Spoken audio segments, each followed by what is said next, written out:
হচ্ছে সমাজকর্ম বন্ধ করে টাকা দিচ্ছে।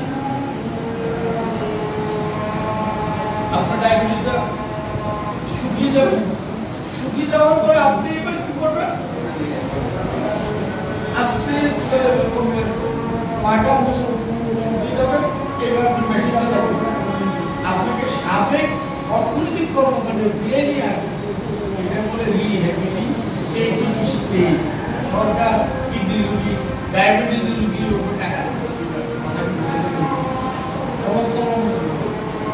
এখন পুনর্বাসন প্রকল্প, এই জিনিসগুলো মূলত এটি রাজনীতি। এই কথা মানুষকে বুঝাতে হবে, এটাই দিস ইজ পলিটিক্স। শুধু মুখের গালি দেওয়া কোনো এটা পলিটিক্স না। পলিটিক্স হলো এই যৌক্তিক কথাগুলো মানুষের সামনে তুলে দেওয়া। তাহলে আমি কোন কথাটা আসবো? 4টা স্টেজ ক্লিয়ার করব। Preventive, clinical, preventive, promotive, rehabilitative stage. এই 4টা স্টেজ আমার পড়ার শখ ছিল, আমি পড়িয়ে ফেললাম।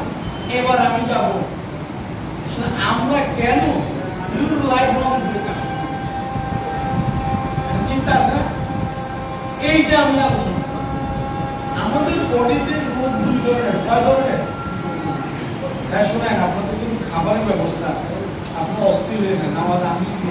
আমি একটু পরে নামাজ পড়বো আজকে, বৃষ্টির জন্য পরে নামাজ পড়া যায় না। আপনার নামাজটা একটু পরে পড়বেন। হ্যাঁ, আমি তার আসবো না, আপনাদের কষ্ট দিতে আর জি।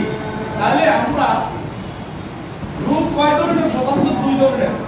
একটা হলো সংক্রামক ব্যাধি, সহজে মানুষের শরীরে ছড়িয়ে পড়ে, যেমন করোনা। একটা হলো অসংক্রামক ব্যাধি, হৃদরোগ, ডায়াবেটিস, ব্রেন স্ট্রোক, প্যারালাইসিস। আর শরীর মোটা হয়ে যাওয়া, মা বলতে কি পিসিএস, পলিসিস্টিক ওভারিয়ান সিনড্রোম, পিরিয়ডের আগে ব্যথা, পিরিয়ডের পরে ব্যথা, এই রোগগুলো আছে না? রোগগুলোকে এটাকে নন কমিউনিকেবল ডিজিজ, অর্থাৎ অসংক্রামক ব্যাধি। এটা একজনের শরীর থেকে আরেকজনের শরীরে ছড়ায় না। এখন সংক্রামক ব্যাধিতে রোগী মৃত্যুর হার হলো 30%, অসংক্রামক ব্যাধিতে মৃত্যুর হার হলো 70%। কত পার্সেন্ট? 70%। অসংক্রামক ব্যাধিতে মৃত্যুর হার কত? 70%। ভাই